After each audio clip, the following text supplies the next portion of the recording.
All right, Shabbat Shalom, everybody. Shabbat Shalom. Shabbat Shalom. Shabbat Shalom, Facebook or YouTube or Shalom to everybody who's watching this at a later date. Today we're going to be going over the Torah portion, Shemot, which is the first portion in Exodus. But before that, let's blow the shofars and pray. So, if you have your shofars, please blow it with us. I'll wait for you guys to get your shofars out. Yeah, come on, boys. Yes.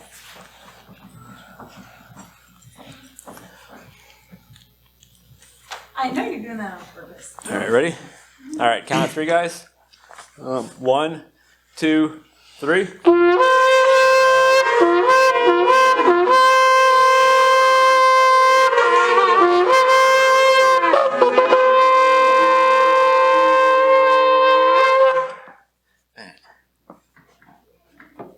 Trouble's blowing my shofar today.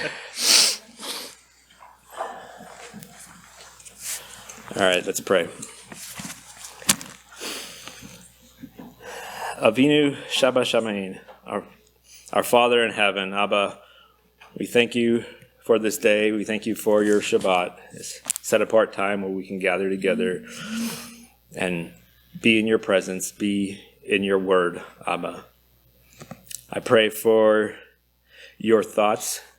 I pray for your guidance as Daniel and I are up here teaching and digging into your word. Abba, give us your words to speak. Speak through us, Abba. Be that guiding light to us. Help us to be a blessing to all those who watch and learn from this teaching, Abba.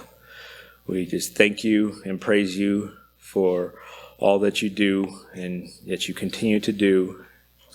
And we're so grateful for it all. Yes, Father. We pray this in Yeshua's precious name. Amen. Amen. All right, so Exodus, or Shemot, also known as names. But there's not a whole lot of names, which is good. There's not a whole lot of names. It starts off with names. Yes, So. but those are easy names. Okay. All right. Shabbat Shalom, family. Hope everyone is having a blessed and wonderful Shabbat today.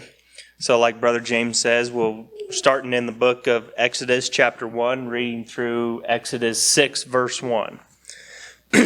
Now these are the names of the children of Israel who came to Mitzrayim. Each man and his household came with Yaakov. Reuben, Simeon, Levi, and Yehuda. Issachar, Zebulun, and Benjamin.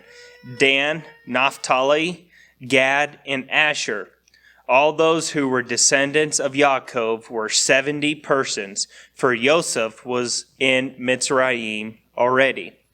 And Joseph died, all his brothers, and all that generation. But the children of Israel were fruitful and increased abundantly, multiplied and grew exceedingly mighty, and the land was filled with them. Now there arose a new king over Mitzrayim who did not know Joseph. And he said to his people, Look, the people of the children of Israel are more and mightier than we. Come, let us deal shrewdly with them, lest they multiply, and it happen in the event of war, that they also join our enemies and fight against us, and so go up out of the land. Therefore they set taskmasters over them to afflict them with their burdens, and they built for Pharaoh supply cities, Pithom and Ramesses. But the more they afflicted them, the more they multiplied and grew, and they were in dread of the children of Israel. So the Egyptians made the children of Israel serve with rigor, and they made their lives bitter with hard bondage in mortar, in brick, and in all manner of service in the field. All their service in which they made them serve was with rigor.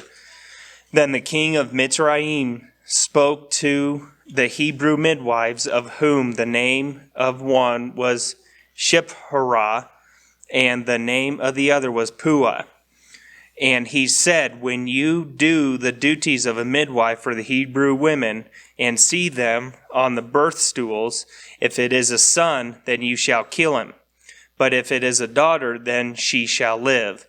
But the midwives feared Elohim, and did not do as the king of Mitzrayim commanded them, but saved the male children alive. So the king of Mitzrayim called for the midwives and said to them, why have you done this thing and saved the male children alive? And the midwives said to Pharaoh, because the Hebrew women are not like the Egyptian women, for they are lively and give birth before the midwives come to them. Therefore Elohim dwelt well with the midwives, and the people multiplied and grew very mighty. And so it was, because the midwives feared Elohim, that he provided households for them. So Pharaoh commanded all his people, saying, every son who is born you shall cast into the river, and every daughter you shall save alive. Okay, so we have the continuation of what's been going on with Jacob or Israel. This is all the events leading up to what will be the Exodus, hence the name of the book. We see that the Pharaoh that initially showed favor to Joseph and the Israelites had passed away, and now there is a new king or Pharaoh over them. We don't know if this was a couple of pharaohs in the future, or if this was just the next Pharaoh. It's likely there was probably a couple of pharaohs, so that the story of what the Israelites had done for them, or what Joseph had done for them, had been lost, and they no longer were respecting them as such. So this new king did not favor the Israelites like the old one. And in verse 10 we see it says, come, let us deal shrewdly with them, lest they multiply. And it happened in the event of war that they also join the enemies and fight against us. And so go up out of the land. So the Israelites were in Goshen, and kind of separate from the majority of the Egyptian population, probably. And they lived their own lives and had their own culture that was probably separate from the Egyptians. I'm sure there was some intermixing, but this created this segregation, and people are always fearful when there's different groups of people they don't understand, and don't believe exactly like they believe. So, Pharaoh feared them, and he ended up putting them, well, at first he wanted to get rid of or shrink the population, and he had the midwives, kill the male babies, or that's what he wanted done. But instead, those midwives, they feared Yah, and they did the right thing. Whether or not it was this excuse that they give is true or not, we don't really know for certain. It's very possible that they were that way. Like the Hebrew women were given birth before they got there or did their duties, or maybe they were lax and purposely Kept them alive. But regardless, we see God's favor on these two midwives. And now, I'm not sure what the proper pronunciation of Shepharah. Does anybody know the proper pronunciation of that? I feel like I'm butchering that, or we're butchering that. And Puah. So we actually have their names written down in the book. That's something that is kind of amazing. This is the only thing we know about them, but they're written in the book. Yeah. And on top of that, it says in verse 21, and so it was, because the midwives feared Yah, that he provided households for them. So he took care of them. He took care of them. He likely gave them their own families and such. And this was, I think, something that was not usual in the customs for the midwives. But he blessed them because of their fear for him and preserving life. And then in verse 22, we see that Pharaoh commanded all his people, saying, every son who is born you shall cast into the river, and every daughter you shall save alive. So Pharaoh ended up turning over the destiny of these children to the river. The river, the Nile River is what Egyptians believe give life. That's the source of life. And he was turning it into a way To kill him. to kill him, to bring death. But through this act, we see how Moses, Was saved alive. Moses' story. And interesting about the midwife, the name said Shiphrah, but it means brightness. Shifra means brightness or fair, and Pua means brilliancy, splendid, and actually from the root word glitter. So Brightness and glittering. they both have kind of a brightness or brilliancy type of meaning to them, which is kind of neat. Okay, keep we going? Something that stuck out to me was if the midwives did assist with the birth of the sons with the Hebrew women, they lied to Pharaoh, but they feared Yah and they trusted Yah more than what they feared Pharaoh. And we see a lack of trust and a lack of fear in Elohim, people bowing down to kings and princes and everyone who's in charge over them because there is no fear of Yah anymore in people. May we all be like these two midwives and fear and trust Yah more than fear and trust man. Yeah. So, we should be following the laws as long as they're not encroaching on God's laws. That's right. And actually in Acts 4, verse 19, we kind of see this as well laid out. It says, but Peter and John answered and said to them, whether it is right in the sight of God to listen to you more than God or Elohim, you judge. It is better to listen to Elohim than to those in power. So if the people in power are contradicting God, we know who to listen to. And I have a saying that I say it's better to stand with Yah and be judged by man than it is to stand with man and be judged by Yah. Because in the end, we all have to give an account for every word that we say and every action that we do. And we got to make sure that our lives line up with the word of Yah. Amen. All right, chapter 2. And a man of the house of Levi went and took as wife a daughter of Levi. So the woman conceived and bore a son. And when she saw that he was a beautiful child, she hid him 3 months. But when she could no longer hide him, she took an ark of bulrushes for him, daubed it with asphalt and pitch, put the child in it, and laid it in the reeds by the river's bank. And his sister stood afar off to know what would be done to him. Then the daughter of Pharaoh came down to bathe at the river, and her maidens walked along the riverside. And when she saw the ark among the reeds, she sent her maid to get it. And when she opened it, she saw the child, and behold, the baby wept. So she had compassion on him and said, this is one of the Hebrews' children. Then his sister said to Pharaoh's daughter, shall I go and call a nurse for you from the Hebrew women, that she may nurse the child for you? And Pharaoh's daughter said to her, go. So the maiden went and called the child's mother. Then Pharaoh's daughter said to her, take this child away and nurse him for me, and I will give you your wages. So the woman took the child and nursed him. And the child grew, and she brought him to Pharaoh's daughter, and he became her son. So she called his name Moshe, saying, because I drew him out of the water. Okay, I'm going to stop you real quick. Okay, so, here we see Moses' birth. We see that he was put in an ark, made with bulrushes, and was covered with asphalt and pitch.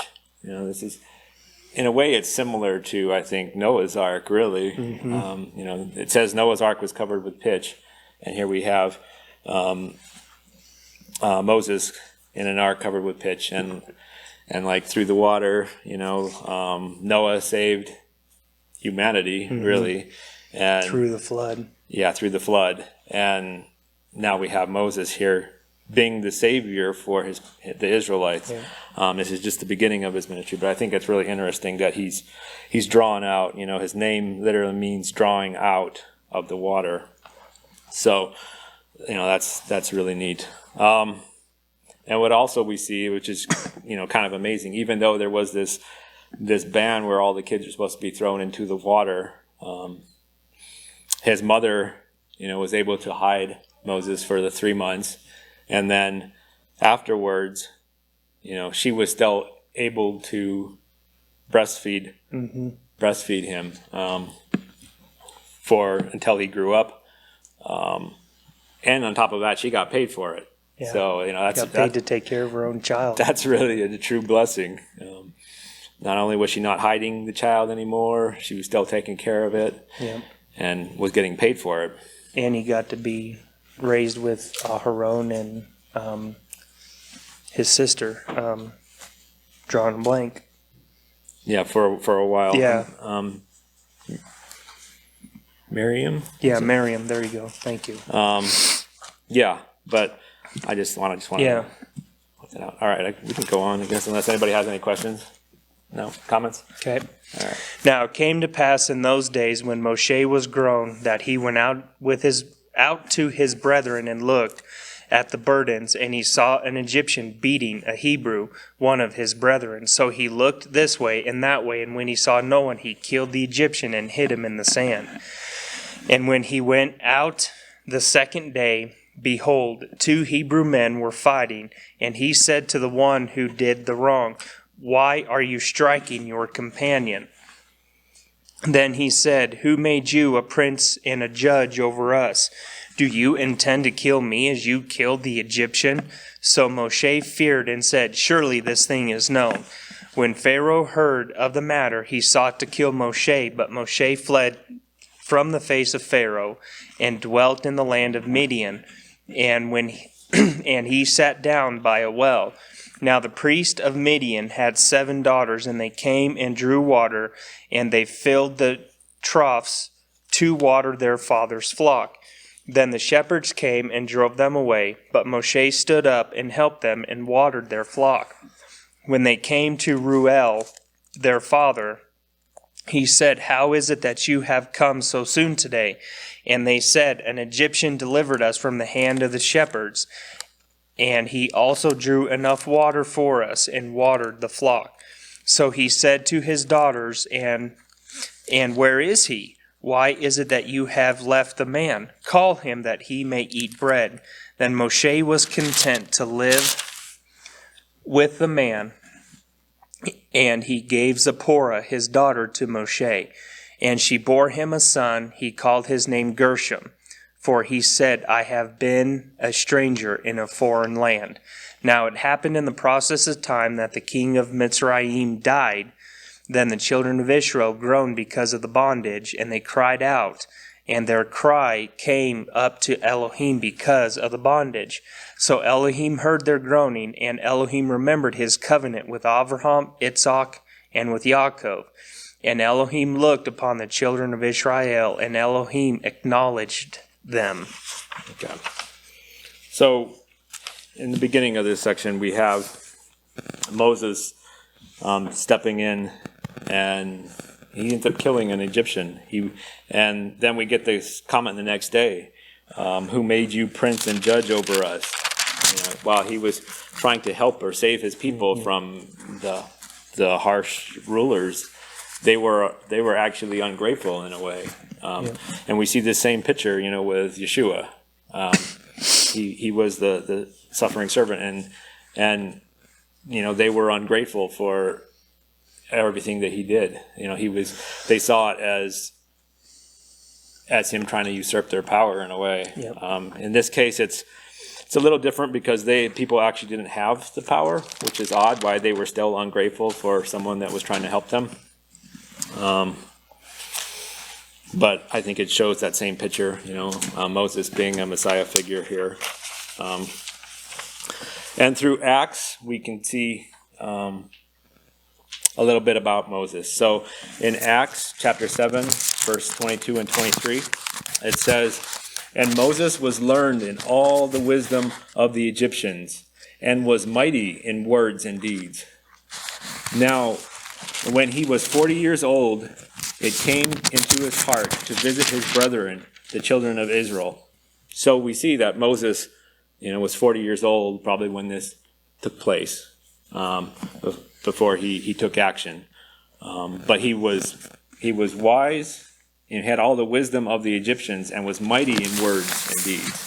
So, this kind of goes contrary to this story 40 years later, perhaps, where he's saying he can't talk, but he's supposedly is mighty in words and deeds. So he had his place, and maybe he was even going to be a pharaoh someday if he had just stayed in the house of Pharaoh. Mm-hmm. And in Hebrews 11:24, it says, "By faith Moses, when he became of age, refused to be called the son of Pharaoh's daughter, choosing rather to suffer affliction with the people of Elohim than to enjoy the passing pleasures of sin, esteeming the reproach of Messiah greater riches than the treasures in Egypt, for he looked to the reward." So we see here that Hebrews is talking about Moses, and Moses choosing not to take the pleasures of sin, but to suffer as his people were suffering. So that kind of gives us the mindset of what Moses actually felt and where his heart was. But then he fled, and met Ruel, which actually means friend of God. Now, Ruel, or what are the other names he's known by? I'm drawing a blank right now off the top of my head. Moses is father-in-law. What's his name? Jethro. Jethro, Ruel, and Hobab or something like that, I think is another name that comes up in the scripture. It's unclear why he has these different names, but we know that he goes by these three different names. Some people think that Ruel was possibly his grandfather, or Jethro's grandfather, but I think there's scriptures that contradict that as well. So I really don't know if it's just it could also just be a term, friend of God. I don't know, but I just thought that was interesting because, Jethro has different names throughout the book of Exodus, or throughout the Old Testament. Yeah, I don't really have too much else to add here. Zipporah means bird. I don't know that has any meaning. And Gershom, his first son, he said, "I have been a stranger in a foreign land." That's why he named him. And Gershom means a refugee or exile or foreigner, hence his name, Gershom. So, because he's been exiled, he's in this foreign land. So, does anybody have any questions on this part? Nope. All right, let's move on. All right, chapter 3. Now Moshe was tending the flock of Jethro, his father-in-law, the priest of Midian, and he led the flock back to the back of the desert and came to Horeb, the mountain of Elohim. And Malach Yehovah, or the angel of the Lord, appeared to him in a flame of fire from the midst of the bush. So he looked, and behold, the bush was burning with fire, but the bush was not consumed. Then Moshe said, "I will now turn aside and see this great sight, why the bush does not burn." So when Yehovah saw that he turned aside to look, Elohim called to him and from the midst of the bush and said, "Moshe, Moshe." And he said, "Here I am." Then he said, "Do not draw near this place. Take your sandals off your feet, for the place where you stand is holy ground." Moreover, he said, I am the Elohim of your father, the Elohim of Avraham, the Elohim of Yitzhak, and the Elohim of Yaakov. And Moshe hid his face, for he was afraid to look upon Elohim. And Yehovah said, I have surely seen the oppression of my people who are in Mitzrayim, and have heard their cry because of their taskmasters, for I know their sorrows.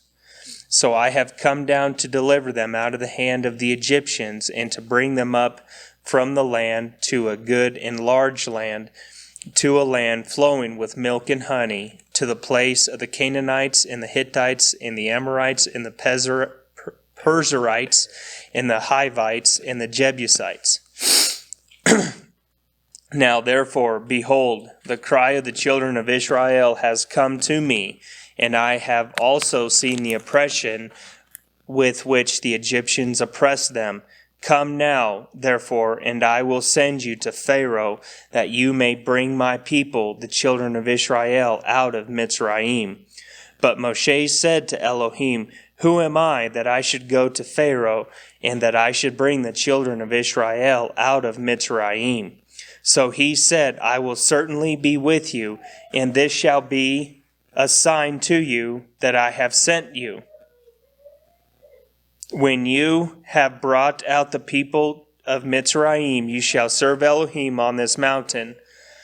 Then Moshe said to Elohim, Indeed, when I come to the children of Israel and say to them, The Elohim of your fathers has sent me to you, and they say to me, What is his name?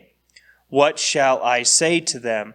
And Elohim said to Moshe, I am who I am. And he said, Thus you shall say to the children of Israel, I am has sent me to you. Moreover, Elohim said to Moshe, Thus you shall say to the children of Israel, Yehovah, Elohim of your fathers, the Elohim of Avraham, the Elohim of Yitzhak, and the Elohim of Yaakov, has sent me to you. This is my name forever, and this is my memorial to all generations. Go and gather the elders of Israel together and say to them, Yehovah, Elohim of your fathers, the Elohim of Avraham, of Yitzhak, and of Yaakov, appeared to me, saying, I have surely visited you and seen what is done to you in Mitzrayim. And I have said, I will bring you up out of the affliction of Mitzrayim to the land of the Canaanites and the Hittites and the Amorites and the Perizzites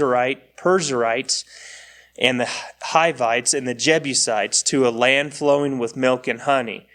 Then they will heed your voice, and you shall come, you and the elders of Israel, to the king of Mitzrayim, and you shall say to him, Yehovah Elohim of the Hebrews has met with us, and now, please, let us go 3 days' journey into the wilderness, that we may sacrifice to Yehovah our Elohim. But I am sure that the king of Mitzrayim will not let you go, no, not even by a mighty hand. So I will stretch out my hand and strike Mitzrayim with all my wonders, which I will do in its midst. And after that he will let you go. And I will give this people favor in the sight of the Egyptians. And it shall be, when you go, that you shall not go empty-handed, but every woman shall ask of her neighbor, namely of her who dwells near her house, articles of silver, articles of gold, and clothing, and you shall put them on your sons and on your daughters, so you shall plunder the Egyptians. Okay. I'm going to just start from the end there, where it says, but every woman should ask her neighbor, namely of her who dwells, for articles of silver, gold, and clothing. You know, they've been slaves in the land of Egypt. And in Deuteronomy 15, verses 12 through 14 says, if your brother, a Hebrew man or a Hebrew woman, is sold to you and serves for 6 years, then in the 7th year you shall let him go free from you. And when you send him away free from you, you shall not let him go away empty-handed. You shall supply him liberally from your flock, from your threshing floor, and from your winepress. from what Yehovah your Elohim has blessed you with, you shall give to him. So they were essentially getting their reward for all the work that they had done. They were getting their payment for their time as they were slaves, which I just think that's kind of neat. It doesn't say that they were stealing from them. It just says that, every woman will ask their neighbor and they will be given these things. So it's really cool to see that play out. As the Egyptians that were still in the land, were fearful of them, so much so that they kicked them out. Yep. They were willing to give them anything to get out of there. All right, so let's jump back to the beginning of this chapter again, where we have the angel of Yehovah, or Malach Yehovah, appear to him in a fiery bush. Now, we believe this to be Yeshua himself in the bush. And because it says the angel appeared, and then in verse 4 it says, so when Yehovah saw him, or saw that he turned aside to look, Elohim called to him from the midst of the bush and said, Moses, Moses. So we know that Yah himself was talking to Moses at this point in time. And then we have, who... We skip down a bit. But it doesn't indicate that there's a figure of a man. No, and it doesn't have to necessarily be a figure of a man. I'm not saying Yeshua as he physically looked as Yeshua when he was on the earth. I'm just saying his presence was in the bush. That was who was speaking and who was sent. Okay. Down. What is his name? What shall I say to them? This is the question Moses had asked Elohim, and he doesn't answer Yehovah. He doesn't answer. I am. Yeah, he answers, I am who I am. Ehyeh asher ehyeh. I am that I am.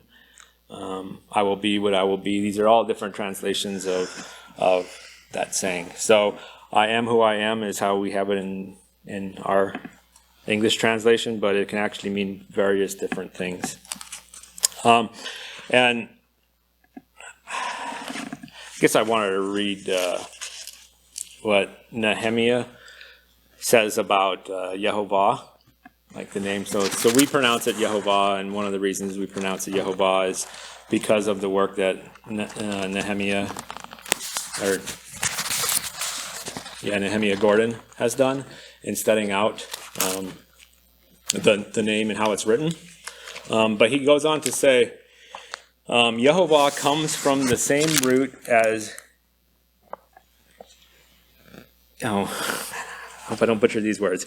Ehyeh, I guess that's what he's saying. Ehyeh, the hollow root Hyh. Yehovah is actually a combination of three verb forms: Hava, which is he is; Hoveh, Hova, which is he was; Hoveh, which is he is; and Yiveh. Am I saying that right? I'm sorry. He is now and will continue to be in the future. Together, Hova, Hoveh, and Yehyeh, so it's Yehyeh, sorry, combine into the name Yehovah. And there's, grammatical reasons for that. Things don't always seem logical, I think, on how you would jump from, Hova, Hoveh, and Yehyeh into Yehovah. But I leave that to the Hebrew experts. I'm not the Hebrew expert, so I'll take Hebrew experts at their word for it. And when he returns, he's going to come back with a name that nobody knows. Yep. But we will know him by who he is if we follow and keep his commandments and his mitzvot. Amen. Thought I'd throw that in there. Amen. And one day we will get his name right. Yeah. Okay, so I guess my only other comment here is, we have Yehovah telling Moses basically everything that's going to transpire. That the king of Egypt will not let the people go, even by a mighty hand. So it's going to take, Yah's true glory, really, Back to Yah. a act of Yah to take his people out of Egypt, or get his people out of Egypt. It says in verse 20, "So I will stretch out my hand and strike Egypt with all my wonders, which I will do in its midst, and after that he will let you go. And I will give this people favor in the sight of the Egyptians, and it shall be when you go that you shall not go empty-handed." So, Moses already knows what's to come, or what to expect, although I think he forgets some of that when it becomes more difficult than he initially expects. So, all right, any other comments, questions? All right, moving on. All right, chapter 4. Then Moshe answered and said, "But suppose they will not believe me or listen to my voice. Suppose they say, 'Yehovah has not appeared to you.' So Yehovah said to him, 'What is that in your hand?' He said, 'A rod.' And he said, 'Cast it on the ground.' So he cast it on the ground, and it became a serpent, and Moshe fled from it. Then Yehovah said to Moshe, 'Reach out your hand and take it by the tail.' And he reached out his hand and caught it, and it became a rod in his hand, that they may believe that Yehovah, Elohim of their fathers, the Elohim of Avraham, the Elohim of Yitzhak, and the Elohim of Yaakov, has appeared to you. Furthermore, Yehovah said to him, 'Now put your hand in your bosom.' And he put his hand in his bosom, and when he took it out, behold, his hand was leprous, like snow. And he said, 'Put your hand in your bosom again.' So he put his hand in his bosom again, and drew it out of his bosom. And behold, it was restored like his other flesh. When it will be, if they do not believe you, nor heed the message of the first sign, that they may believe the message of the latter sign. And it shall be, if they do not believe even these two signs, or listen to your voice, that you shall take water from the river and pour it on the dry land. The water which you take from the river will become blood on the dry land." Then Moshe said to Yehovah, "O my Adon, I am not eloquent, neither before nor since you have spoken to your servant, but I am slow of speech and slow of tongue." So Yehovah said to him, "Who has made man's mouth? Or who makes the mute, the deaf, the seeing, or the blind? Have not I, Yehovah? Now therefore, go, and I will be with you, with your mouth, and teach you what you shall say." But he said, "O my Adon, please send by the hand of whomever else you may send." So the anger of Yehovah was kindled against Moshe. And he said, "Is not Aharon the Levite your brother? I know that he can speak well. And look, he is also coming out to meet you. When he sees you, he will be glad in his heart." Excuse me. "Now you shall speak to him and put the words of his mouth, and I will be with your mouth and with his mouth, and I will teach you what you shall do. So he shall be your spokesman to the people, and he himself shall be as the mouth for you, and you shall be to him as Elohim. And you shall take this rod in your hand, and with which you shall do the signs." So Moshe went and returned to Jethro his father-in-law, and said to him, "Please let me go and return to my brethren who are in Mitzrayim, and see whether they are still alive." And Jethro said to Moshe, "Go in peace." Now Yehovah said to Moshe in Midian, "Go, return to Mitzrayim, for all the men who sought your life are dead." Then Moshe took his wife and his sons and set them on a donkey and returned to the land of Mitzrayim. And Moshe took the rod of Elohim in his hand. Okay, actually, I'm going to stop you. Okay. I just wanted to cover this first part first. It's interesting, when Moses cast down the rod and it turns into a snake, it says, he reached it, cast it down, it became a serpent, and Moses fled from it. So it scared him when Yah told him to do it. And he was just going through the different miracles that he would perform later. But first, the signs he was supposed to show to his people, to make them believe that he was really sent from Yah. And I don't know how many times I've read this, but I just never realized that he did that third one in front of his people first. The blood on the ground. Verse 9. Yeah, verse 9. And it shall be, if they do not believe even these two signs, or listen to your voice, that you shall take water from the river and pour it on the dry land. The water which you take from the river will be blood on the dry land. And now this is before they actually turned that river into blood. This is just showing his people, or Israelites, the power that that Yah had given him, and showing that he was actually a messenger from Yah. But then we go on to see that Moses says he's not eloquent, and that he's slow of speech and slow of tongue. Now, some people think this may actually be that he's no longer able to speak Egyptian, whatever the language was. He's been away from them for now 40 years. Mm-hmm. So maybe his Egyptian he felt like it was lacking and he couldn't do it. But regardless, we see Yah was not happy with his response, or his excuses. And we know that, Yah can make someone understand regardless of if you know the language or not. Mm-hmm. But he said it's slow speech, so can it be that he just didn't feel he was a good speaker? It could be that he felt like he was just a poor speaker. I know I say I'm like Moses up here. I'm not great with speech, but it seemed like God wanted to transform him and change him, and he refused. Yeah. But what's interesting, even with that, even though he got angry, even though the anger kindled against Moses, that then shows Aaron.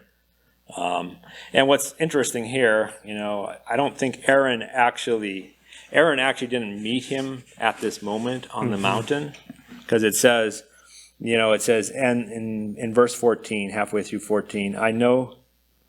Let's see. Is not Aaron Levite your brother? I know that he can speak well. And look, he is coming out to meet you. When he sees you, he will be glad in his heart. Now you shall speak to him and put the words in his mouth. And I will be your mouth. And with his mouth, I will teach you what you shall do. So he shall be your spokesman to the people. And he himself shall be a mouth for you, and you shall be to him as Elohim. So, even though, Moses denied how Yah wanted to initially use him, we still get this picture of Moses being as Elohim, and Aaron being, I think, as a representation of Yeshua. Aaron becomes the high priest, and Yeshua is our high priest, and Moses would be like the father figure here, Moses being the father, which I think is neat that we still see this kind of play out throughout the scripture, but it wasn't the initial plan, and it makes me wonder too, if he had followed the plan, what would have happened? Would they still have had the golden calf? What would have actually came if Moses had just listened to what Yah wanted at the start? We don't really know, because it didn't happen that way. It didn't happen that way.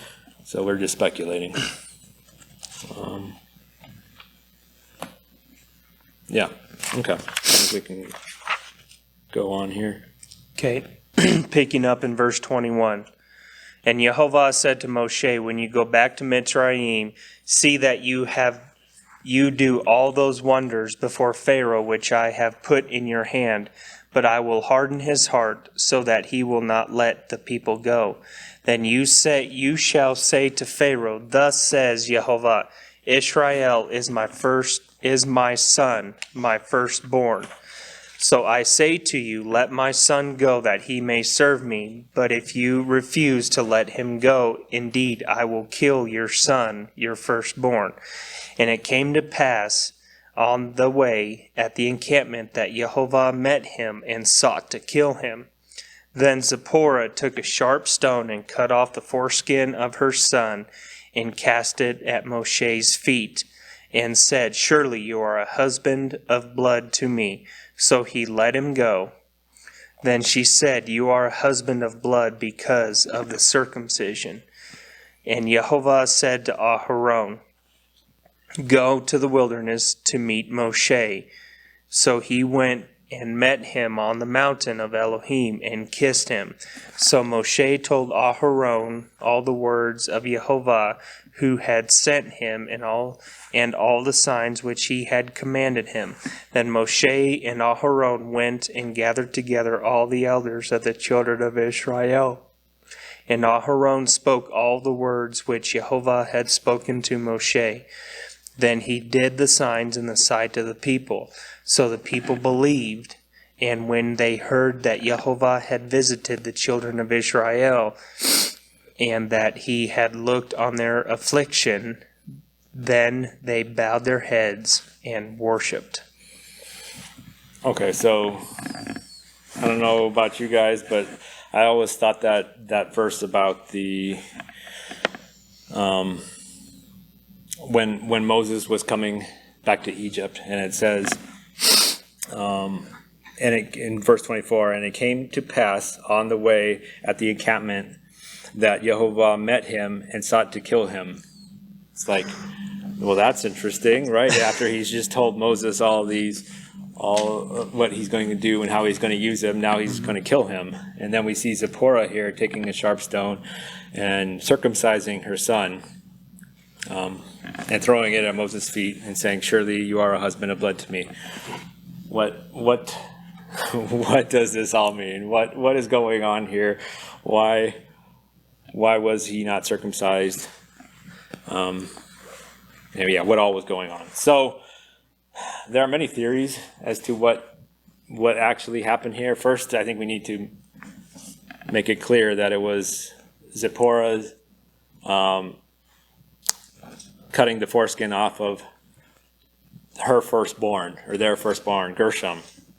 And this passage follows directly after the passage that talks, I'll just read. It says, thus says Yehovah, Israel is my son, my firstborn. So I say to you, let my son go, that he may serve me. But if you refuse to let him go, indeed, I will kill your son, your firstborn. So here we see that talking about the firstborn being killed. And we know Gershom was not circumcised, which was Moses' firstborn. And I think with that, he becomes a part of Egypt. He's not in covenant, like his son doesn't have the covenant marking to be in covenant with his people, the Israelites.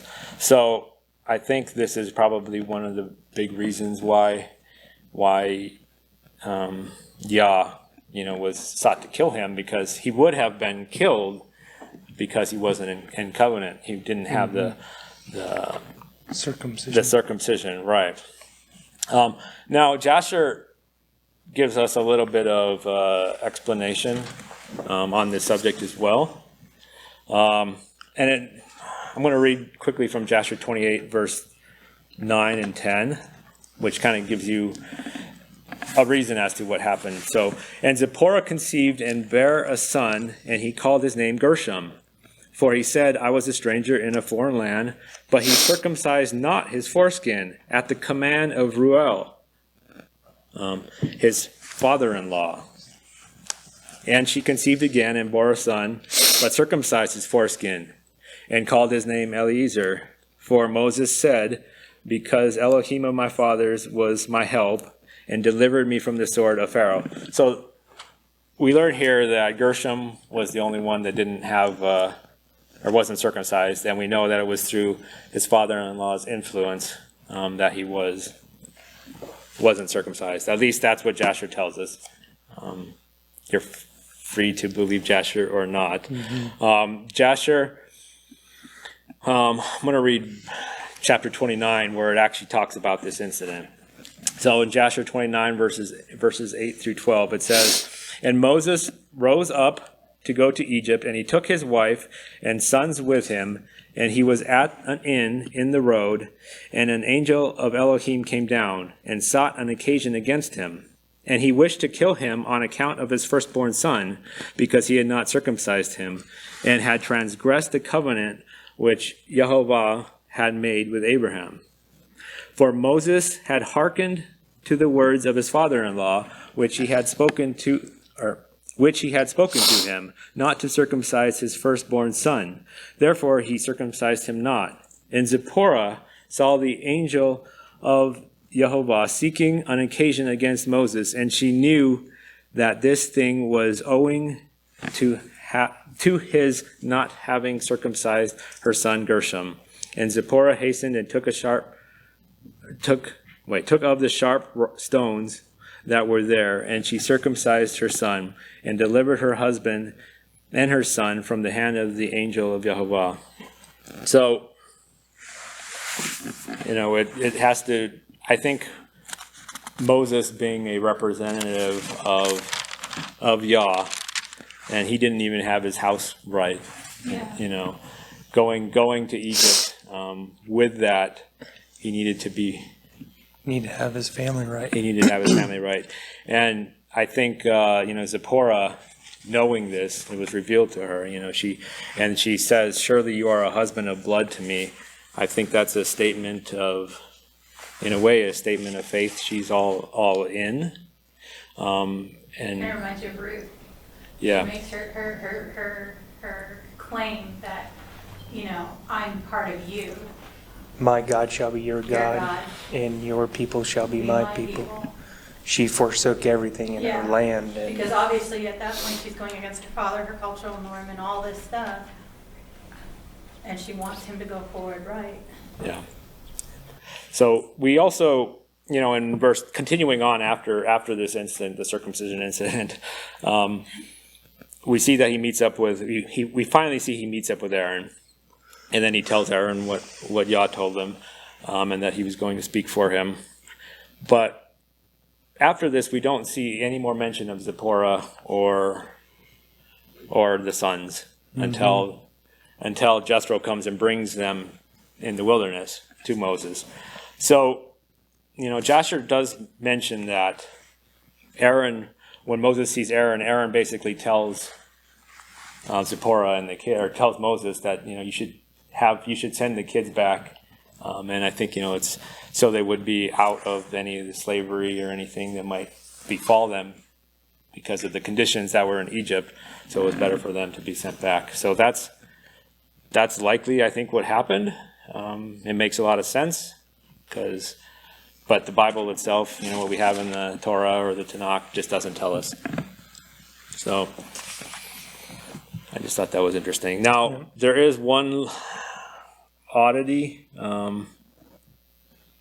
that I have here in verse 27, and I don't really know the answer to this. And it says, and Jehovah said to Aaron, go into the wilderness to meet Moses. So he went and met him on the mountain of Elohim and kissed him. So clearly, and this would be, I think this would be the one piece of evidence I would have if I thought that the mountain of Elohim was in the Sinai Peninsula. Mm-hmm. But I don't think that's what is going on here. I think it's actually a kind of a metaphor or a going back to the vision of when Moses was actually on the mountain and he saw Aaron. Aaron was coming in the previous verse, even though he wasn't actually there. This moment is playing out here. So it's like he was on the mountain of Elohim, although I don't know, maybe they were transported there. That's another possibility, but it's not really clear. It doesn't make sense if we believe that the mountain of Elohim is in Saudi Arabia and not in the Sinai Peninsula. I actually looked that up. Horeb and Sinai. Yeah. And they're the same mountain. They're just given different names for whatever reason. Yeah, there's some that say they're two different mountains and some that say they're the same mountain. I don't know what I believe personally. Right. I have to do more research on that myself before I draw a conclusion on that. Regardless, they were close to each other if they're not the same. But yeah, that was just a little digging on it to see if they were the same or not. In the mountain of God, is it Sinai? Is it Horeb? We don't rightly know. Right. Okay. Any questions? Comments? All right. Okay. Chapter 5. Afterward, Moshe and Aharon went and told Pharaoh, thus.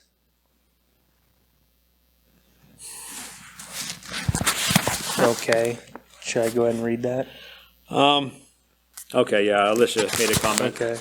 She wants us to read 1 Timothy chapter 3, verses 1 through 5. To go along with Moses having his household all on the same page. 1 Timothy chapter 3, verses 1 through 5. This is a faithful saying. If a man desires the position of a bishop, he desires a good work. A bishop then must be blameless, the husband of one wife, temperate, sober-minded, of good behavior, hospitable, able to teach, not given to wine, not violent, not greedy for money, but gentle, not quarrelsome, not covetous. One who rules his own house well, having his children in submission with all reverence. For if a man does not know how to rule his own house, how will he take care of the church of Elohim? Yep. So yeah, Moshe needed to lead his household and lead them in truth, because he was getting ready to lead the children of Israel out of Egypt into the wilderness. Yeah. All right, going back to Exodus chapter 5. Afterward, Moshe and Aharon went and told Pharaoh, thus says Yehovah Elohim of Israel, let my people go, that they may hold a feast to me in the wilderness. And Pharaoh said, who is Yehovah, that I should obey his voice to let Israel go? I do not know Yehovah, nor will I let Israel go. So they said, the Elohim of the Hebrews has met with us. Please let us go 3 days' journey into the desert and sacrifice to Yehovah our Elohim, lest he fall upon us with pestilence or with the sword. Then the king of Mitzrayim said to them, Moshe and Aharon, why do you take the people from their work? Get back to your labor. And Pharaoh said, Look, the people of the land are many now, and you make them rest from their labor. So the same day Pharaoh commanded the taskmasters of the people and their officers, saying, you shall no longer give the people straw to make brick as before. Let them go and gather straw for themselves. And you shall lay on them the quota of bricks which they made before. You shall not reduce it, for they are idle. Therefore they cry out, saying, let us go and sacrifice to our Elohim. Let more work be laid on the men, that they may labor in it, and let them not regard false words. And the taskmasters of the people and their officers went out and spoke to the people, saying, thus says Pharaoh, I will not give you straw. Go, get yourselves straw where you can find it, yet none of your work will be reduced. So the people were scattered abroad throughout all the land of Mitzrayim to gather stubble instead of straw. And the taskmasters forced them to hurry, saying, "Fulfill your work, your daily quota, as when there was straw." So also the officers of the children of Israel, whom Pharaoh's taskmasters had set over them, were beaten and were asked, "Why have you not fulfilled your task in making brick both yesterday and today, as before?" Then the officers of the children of Israel came and cried out to Pharaoh, saying, "Why are you dealing thus with your servants? There is no straw given to your servants." And they "Say to us, make brick. And indeed your servants are beaten, but the fault is in your own people." But he said, "You are idle, idle. Therefore you say, let us go and sacrifice to Jehovah. Therefore go now and work, for no straw shall be given you, yet you shall deliver the quota of bricks." And the officers of the children of Israel saw that they were in trouble after it, and said, "You shall not reduce any bricks from your daily quota." Then as they came out from Pharaoh, they met Moshe and Aharon, who stood there to meet them. And they said to them, "Let Jehovah look on you and judge, because you have made us abhorrent in the sight of Pharaoh and in the sight of his servants, to put a sword in their hand to kill us." So Moshe returned to Jehovah and said, "Adon, why have you brought trouble to this people? Why is it you have sent me? For since I came to Pharaoh to speak in your name, he has done evil to this people. Neither have you delivered your people at all." Chapter 6:1. Then Jehovah said to Moshe, "Now you shall see what I will do to Pharaoh. For with a strong hand he will let them go, and with a strong hand he will drive them out from his land." Okay. So,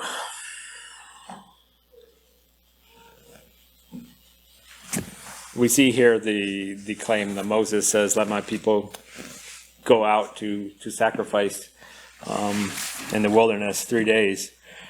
This is what Yah had told Moses to do, and this is him telling Pharaoh what he needed. Now, Yah already knew that wasn't going to happen.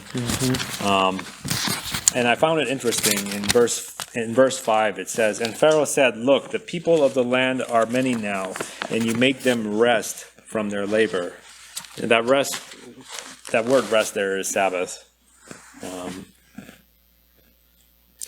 And it makes me, I kind of think they probably were observing the Sabbath at this time, which is why they laid even more burdens on the people. And why he called them idle, because they were resting. They were wasting a whole day, and he didn't like that at all. So he was making them work extra hard. It's kind of like people nowadays. You do nothing on Saturday. You do nothing on Shabbat. Yeah, we rest and we worship. Yeah. Waste a whole day. No, we don't. Yep. That's so. With that in mind, we can see why he would have called them idle, and why they were under more pressure, or more, what is the word I'm looking for here? In a way, more tribulation, I guess. And we see the people then complaining, in verse 20 or 21, it says, "Let Jehovah look on you and judge, because you have made us abhorrent in the sight of Pharaoh and in the sight of his servants, to put a sword in their hand to kill us." So now the people were complaining to Moses, saying, "Hey, nothing good has come of what you've done." And it's kind of unfortunate, but it's the way things are. Things usually have to get worse before they get better. And people were complaining to Moses, saying, let Jehovah judge you. But what Moses was doing was correct. They were becoming a more set apart people. Yep. And the Egyptians were chastising them even more because of it.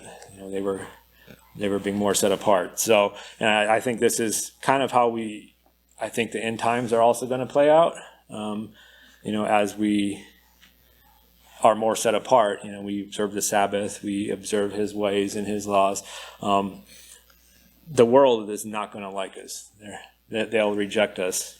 And they will deliver us and kill us and think that they do Yah a service by doing so. But, just like in Exodus 6:1 here, it says, now you shall see that, what I will do to Pharaoh. This is Yah speaking. For with a strong hand he will let them go, and with a strong hand he will drive them out of his land. So, this is, I think, what will be leading up to the second Exodus, or the greater Exodus that we believe.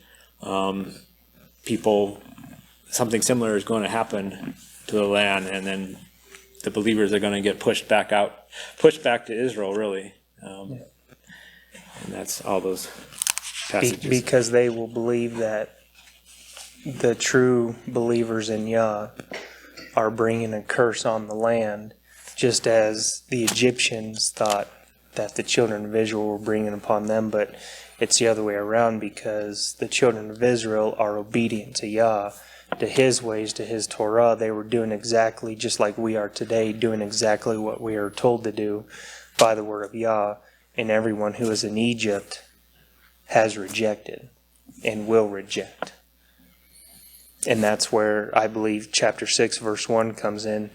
They will push us out with a strong arm. Get out of here and let us do our own thing. Leave us alone.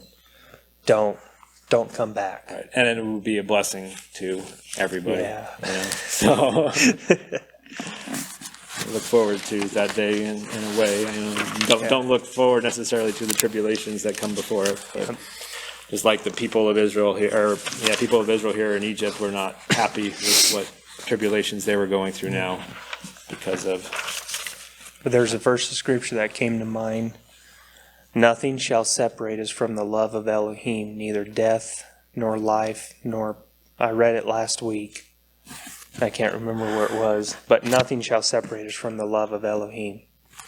So as long as we're obedient to him, Joshua chapter 1 verses 1 through 9, I believe it is, just as long as we are obedient to Yah, he will, Romans 8, there you go. Romans 8:28, for we know this, that all things work together for good to them that love God, to those that are the called according to his purpose.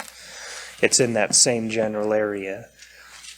But, Joshua 1 through 9, just as long as we're obedient, he will never leave us and he will never forsake us. Amen. He'll always be there with us. He'll be our front guard and our rear guard. We just need to remain faithful. Yep. And steadfast. Never give in, never give up. All right. Anybody have any questions on the Torah portion? A couple of thoughts. Okay. It seems like Satan's pattern to wear down Yah's people is work all the time and no time for worship. And I also saw that the Israelites were blaming their authority for the trouble because things weren't easy. And you're right. That's what the enemy wants. The enemy, just like where you and I work. I mean, it's go, go, go, go, go. And you need to come in for this, you need to come in for that. No. Just, you put Yah first, then you put your family. It's a foreign concept to them. Yeah. They look at you like, what do you mean no? Yeah, $1 billion a year business. And they want you to work 8 days a week. And to break your back. And that's what the people of Egypt, Pharaoh wanted the children of Israel to do. They wanted them to break their backs to make bricks. And it's the same way today. Egypt wants us to break our backs for what? $1? Pennies on the dollar? Is it really worth it? No, it's not. Because Yah first, family, and as long as you put Yah first, everything else will fall into place. And he will provide. And he knows not only spiritually, but he knows what our bodies need. Somebody who's just working all the time, you've seen them that they're just so burned out and Yep. They don't live as they long. can't think and they're just not productive. Well, I farmed for 25 years. I can attest to that. Yeah. So, working all the time, not seeing your family or anything, I know exactly what you mean. So, I think this is also one of the reasons why he gave the fourth commandment, like that Sabbath. It is, we need rest. We need that time to recover. And because it's a commandment, that's, we should hold it more close and be sure to observe it, and it's to be a blessing for us, not only for growing in our walk with him, but it's also a blessing for our physical bodies, I think, to have that time to recover and recuperate. yes. For Sabbath was given to man, not man for the Shabbat. Yeah. Period. Because Yah knew in the beginning that we were going to need a day of rest. Mm-hmm. And that is the sign, that is the mark that sets his children apart from the rest of the world, is his Shabbat, his weekly set apart time. I think it's going to be a thing that comes back into play in the end times. That is because it is such a commandment, and it is something. It is the mark, like you said, that sets us apart. So remember the Sabbath, keep it holy, and trying times will come, but the Be rewards, faithful. yeah, the rewards in the end will be worth it. Yep. Be faithful, be steadfast, never give in, never give up, never violate what the Word of Yah says. Honor those that are in authority over you, but if, like Brother James said a little while ago, if it violates the Word of Yah, then don't do it. There's a lot of laws of the land that violate the Word of Yah, but we hold Yah first and then man. Thankfully, in our current situation, I think there's a lot of laws that are optional or don't really apply to us that, we would consider violating the law, but we don't have to do those things in particular. It's not like they're not saying work on the Sabbath. It's not that kind of law. I think most of the laws that we have are giving certain things to maybe things we don't believe in. Yep. But I don't know, that will change someday, I'm sure. Hopefully. It'll change, and it all usher in our Savior and Master and King, Yeshua Messiah, all for His honor and glory. All right, should we move on to the Haftarah? We shall move on to All the right. Haftarah. Haftarah is Isaiah 27, starting in verse 6, going to 28. 13, and 13, then yeah. 29, 22, and 23. Yeah, it's one of the few that we jump Jump around. which is unusual. All right, Isaiah 27, starting in verse number 6. Those who come he shall cause to take the root in Yaakov. Israel shall blossom and bud and fill the face of the world with fruit. Has he struck Israel as he struck those who struck him? Or has he been slain according to the slaughter of those who were slain by him? In measure, by sending it away, you contended with it. He removes it by his rough wind. In the day of the east wind, therefore, by this the iniquity of Yaakov will be covered. And this is all the fruit of taking away his sin. When he makes all the stones of the altar like chalk stones that are beaten to dust, wooden images and incense altars shall not stand. Yet the fortified cities will be desolate, the habitation forsaken and left like a wilderness. There the calf will feed, and there it will lie down and consume its branches. When its boughs are withered, they will be broken off. The women come and set them on fire, for it is a people of no understanding. Therefore he who made them will not have mercy on them, and he who formed them will show them no favor. And it shall come to pass in that day that Jehovah will thresh from the channel of the river to the brook of Mitzrayim, and you will be gathered one by one, O you children of Israel. Hallelujah. So it shall be in that day the great trumpet will be blown. They will come who are about to perish in the land of Assyria, and they who are outcasts in the land of Mitzrayim, and shall worship Jehovah in the holy mount at Jerusalem. Okay, I'm stop you right there since Okay. we had the chapter break. I think that last verse that you just read, so it shall be in that day that the great trumpet will be blown. They will come who are about to perish in the land of Assyria, and they who are outcasts in the land of Egypt, and they shall worship Jehovah on the holy mount at Jerusalem. So I think this is a picture here of the greater Exodus. The outcasts of Egypt, just like we were talking about from the Exodus, and we have outcasts from Assyria. We know that people will come from the north and the south. That is the great day. I'll just go one more verse here. In verse 12, it says, "And it shall come to pass in that day that Jehovah will thresh from the channel of the river of the brook of Egypt." So the channel of the river, which I believe they're talking about the Euphrates, to the brook of Egypt, which is not the Nile. This is a river that is closer to the actual border of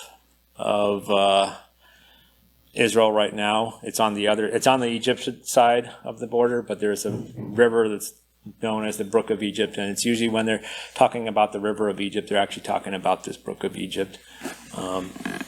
And saying here, the Brook of Egypt, these are the boundaries in which Israel were given, from the Euphrates to the Brook of Egypt. So, that's why it's here. And he's saying he's going to thresh and gather his people in that day. So, that's going to be probably the day of Yehovah here, the day of the Lord, the threshing. He'll set things right. As far as the rest of this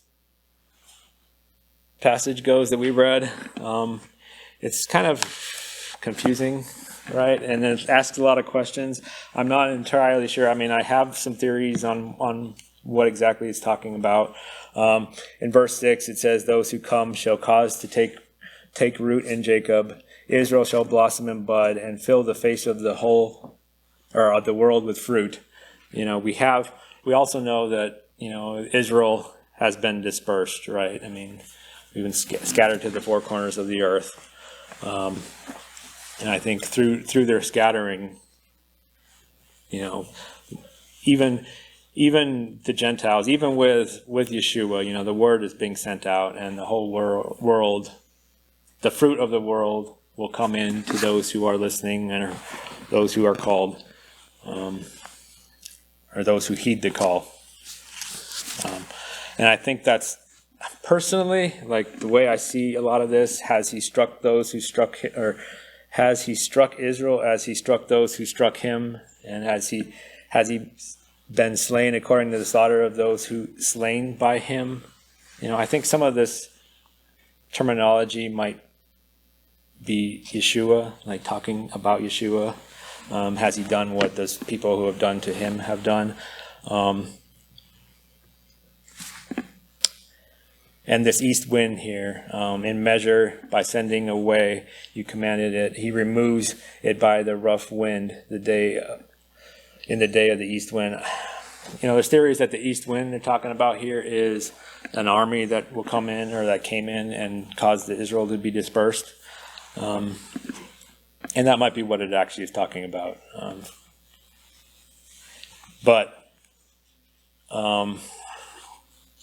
It says, "Therefore by this the iniquity of Jacob will be covered, and this is the fruit, and this is all the fruit of taking away his sin, when he makes all the stones of altar and the chalk stones beaten to dust, wooden images, incense, altar shall not stand." So by the invasion I think.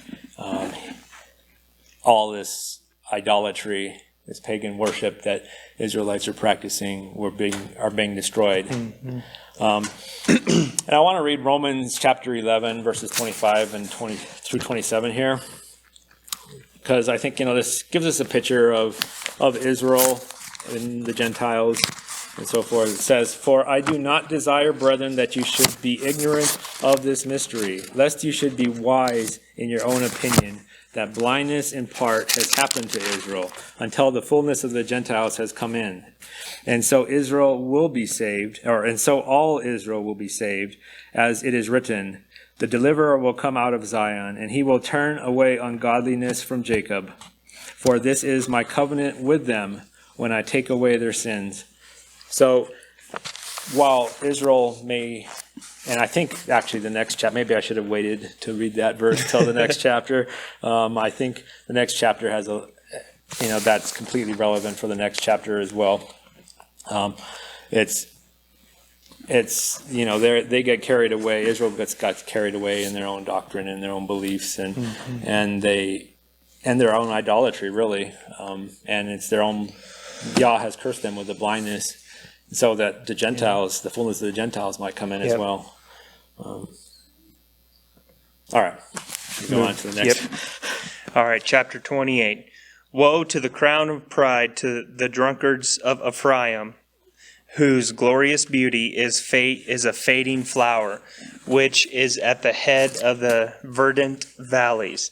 To those who are overcome with wine, behold, the Adon has a mighty and strong one, like a tempest of hail and a destroying storm, like a flood of mighty waters overflowing.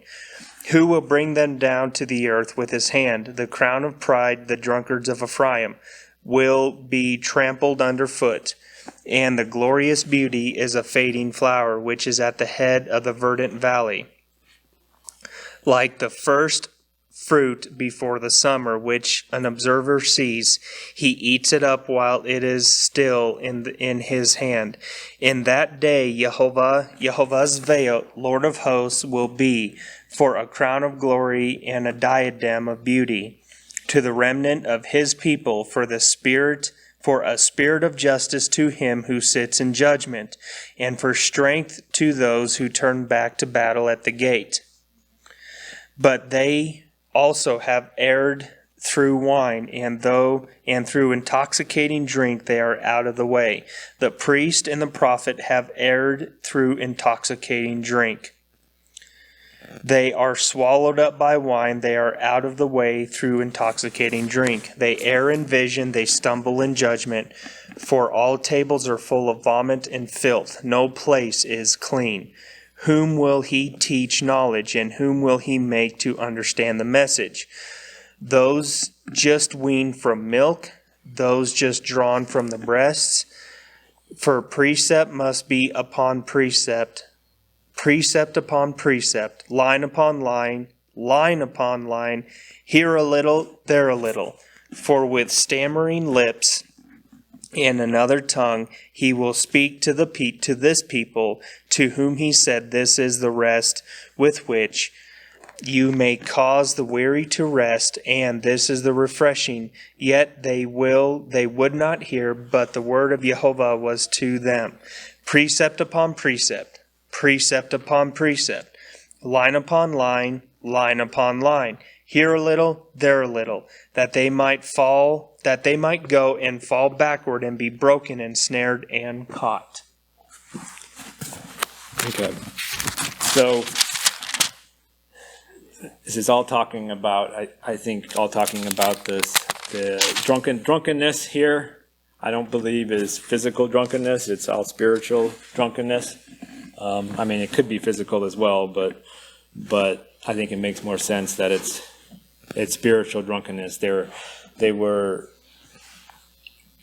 getting drunk on their own doctrines, really. Yeah, self-righteousness. Self-righteousness. They were Scribes and Pharisees. They were, yeah, exactly, like what the scribes and Pharisees were doing. And I think, down in verse 11 here, it says, for with stammering lips and another tongue he will speak to this people. And this people, to whom he said, "This is the rest with which you may cause the weary to rest, and this is the refreshing." Yet they would not hear. I see this as Israel, and the rest and the refreshing. The refreshing is Yeshua, I believe. The living water. This is why he's the refreshing. And it says here, "But the word of Yehovah was to them precept upon precept upon precept, line upon line, here a little, there a little, that they might go and fall backward, and be broken and snared and caught." Now, I've heard this taught many times, and maybe it's actually used two different ways in this particular chapter that we just read. But the precept upon precept upon precept, line upon line, here a little, there a little. This is essentially what the Pharisees did. This was, they were taking precept upon precept upon precept, and then this line upon line. This is not talking lines of scripture. This is talking measurements, like you have to do this measure, this thing, here a little, there a little. So they weren't taking everything as a whole. They were just taking parts of it, building doctrines. I mean, this is how we have today this is how I believe we have today the whole thing with the meat and the cheese, where they've taken this precept about life and death, mixing life with death, things that give life with things that give death, to become this whole doctrine where you can't have a cheeseburger, you can't mix the two, and nowhere in Scripture does it really say that. It's just they've taken this precept and added it upon it, and this becomes, it becomes a snare to them that they might fall back. And I think this is, this goes back to that scripture in Romans that I read, where, Yah has blinded them for this time so that the Gentiles will be able to come in.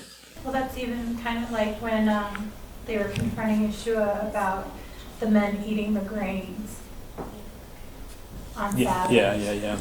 And so, they're taking one precept and thinking that it's across the board to the point where the heart of the Messiah and the heart of Yah is completely lost. It's kind of like thinking oh, he didn't do a good enough job, let me rewrite it and I'll make it better. Man's been trying to fix Yah ever since the beginning of time. We can't let it go to our heads, and this is what happened with Israel, and I think continues to happen.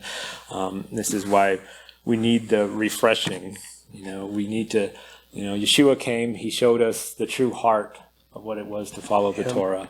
In that verse you talked about with the plucking of the corn. Plucking of the grain on the Sabbath. He told the Pharisees he desires mercy over sacrifice.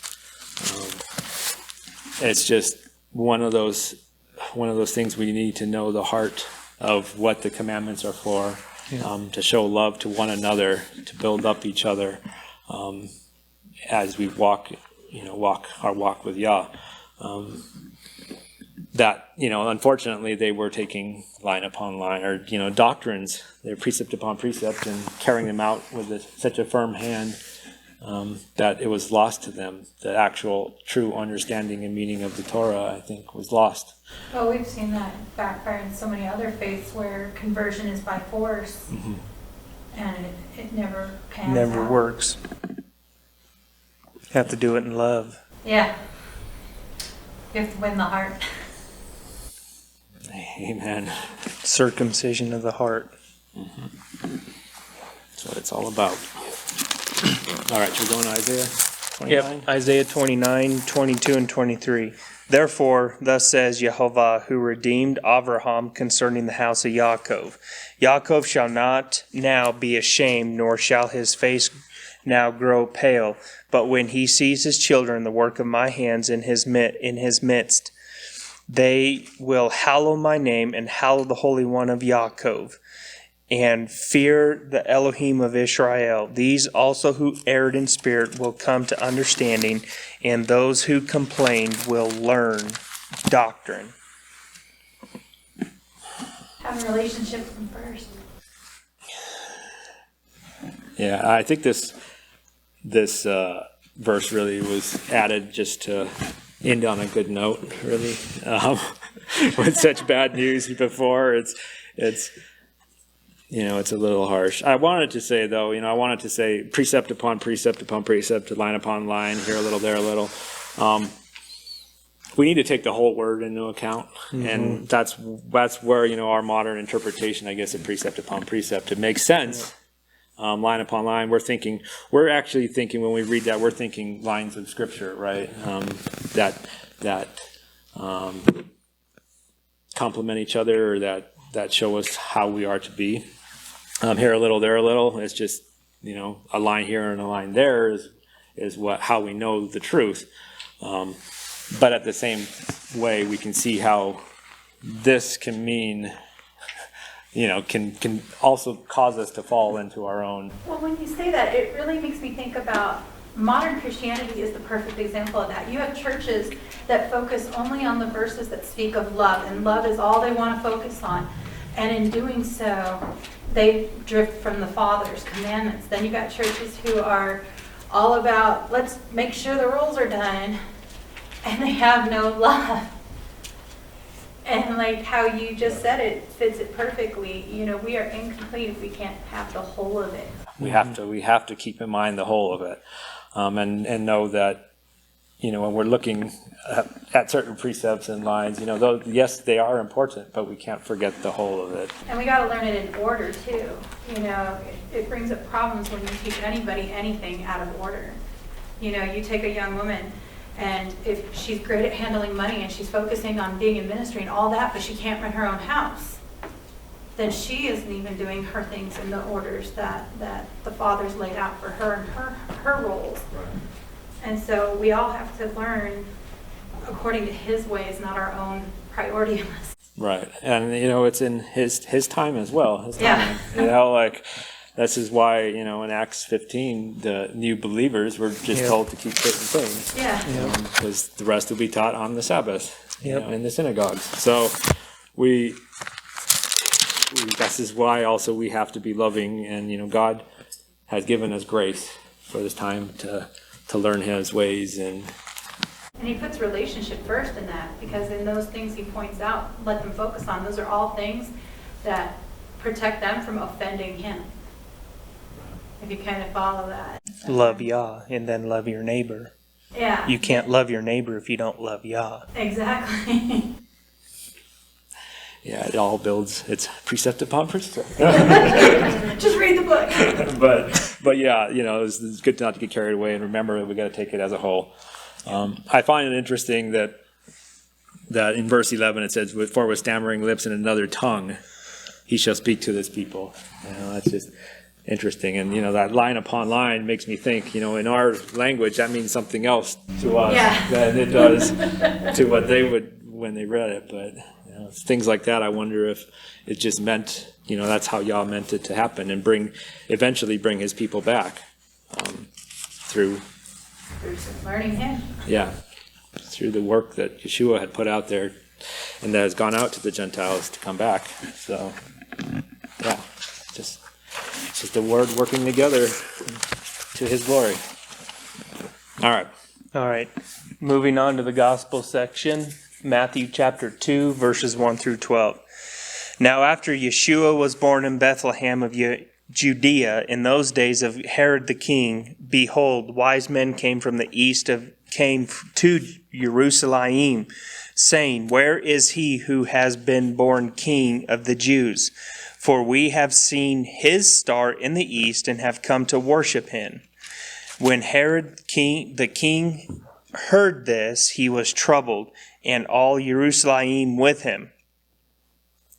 And when he had gathered all the chief priests and scribes of the people together, he inquired of them where the Messiah was to be born. So they said to him, in Bethlehem of Judea, for thus it is written by the prophet, but you, Bethlehem, in the land of Yehudah, are not the least among the rulers of Yehudah, for out of you shall come a ruler who will shepherd my people Israel. Then Herod, when he had secretly called the wise men, determined from them what time the star appeared. And he sent them to Bethlehem and said, go and search carefully for the young child. And when you have found him, bring back word to me that I may come and worship him also. When they heard the king, they departed, and behold, the star which they had seen in the east went before them till it came and stood over where the young child was. When they saw the star, they rejoiced with exceedingly great joy. And when they had come to the house, they saw the young child with Mary, his mother, and fell down and worshipped him. And when they had opened their treasures, they presented gifts to him, gold, frankincense, and myrrh. Then, being divinely warned in a dream that they should not return to Herod, they departed for their own country another way. Okay, so I'm sure we've all envisioned this at one point in time as the nativity scene with the wise men coming. But that's not exactly, as we read it, it's not exactly what happened. And I find it really interesting that these wise men that came from the east, lots of people think that this was followers of Daniel.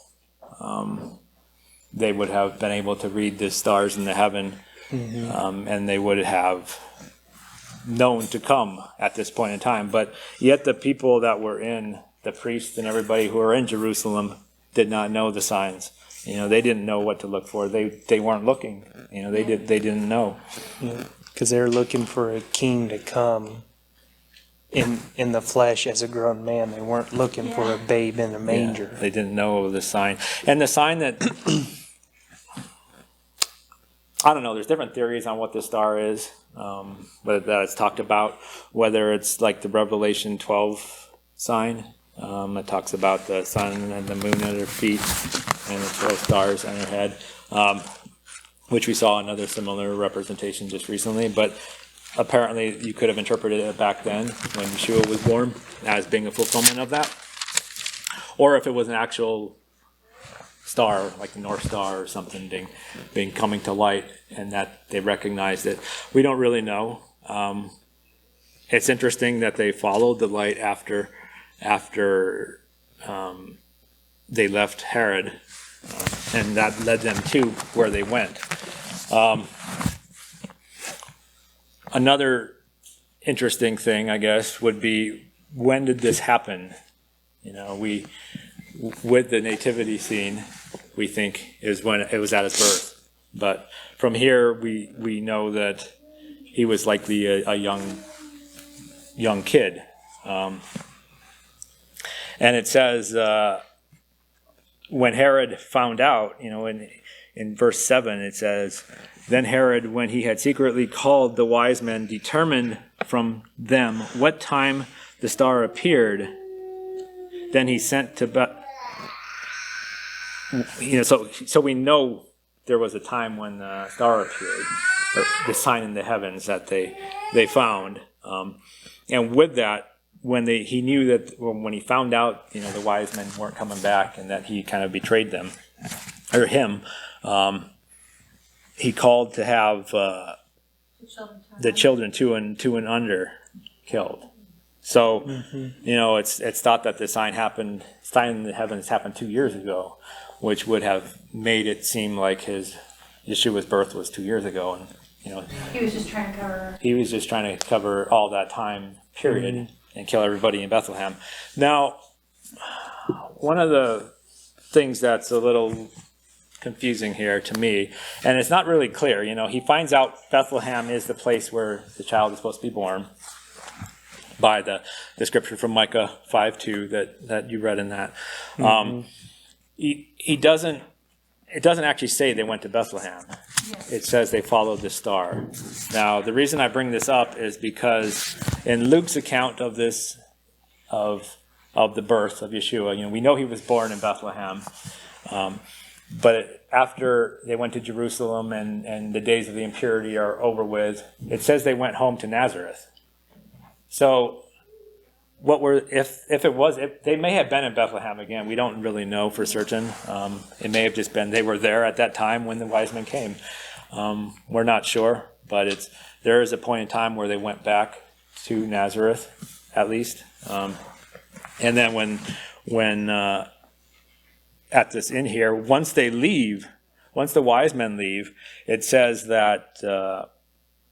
I'm just going to continue reading. Verse 13 here, Matthew chapter 2, verse 13, it says, "Now when they had departed, behold, an angel of the Lord appeared to Joseph in a dream, saying, 'Arise, take the young child and his mother, flee to Egypt, and stay there until I bring you word. For Herod will seek the young child to destroy him.' When he arose, he took the young child and his mother by night and departed for Egypt, and was there until the death of Herod, that it might be fulfilled, which is spoken of by the Lord through the prophet, saying, 'Out of Egypt I called my son.'" So, and then we go on to say, "And Herod, when he saw that he was deceived by the wise men, was exceedingly angry, and he sent forth and put to death all the male children who were in Bethlehem and in all its districts from 2 years old and under, according to the time which he had determined from the wise men. Then was fulfilled what was spoken of by Jeremiah." Okay, sorry, read too far. But it seems like what you're saying, like there'd have been a lot more time frame here. Like, I think what it is that every movie any of us have ever seen, it makes it exciting. Like, they escaped by the nick of their, by slim margins. Like, they were literally on Egypt and they were headed in, and everybody was killed within like 24-hour period. But Scripture doesn't tell us that. Right, and it is, it's interesting because if they were in Nazareth, would there have even been a problem? Yeah. Because he just says he kills everybody from Bethlehem in his 2 years. Mm-hmm. Yeah. But in order to fulfill Scripture, he had to go to Egypt. Yep. So that's again, we see this is why he went to Egypt, and again we have the Messiah here going to Egypt, just like Moses was a Messiah figure going to Egypt to save his people out of Egypt. Mm-hmm. I just think it's that's an interesting tie-in to, I guess, the Torah portion. And he calls us all out of Egypt. Exodus, the greater second Exodus, into his promises. Yep. Into his land, that special land, which his chosen land. Hallelujah. Hallelujah. Amen. Amen. All right. Shabbat shalom, everyone. Shavua Tov. Have a blessed week. And we'll see you again next week. One of us will. One of us will, anyway.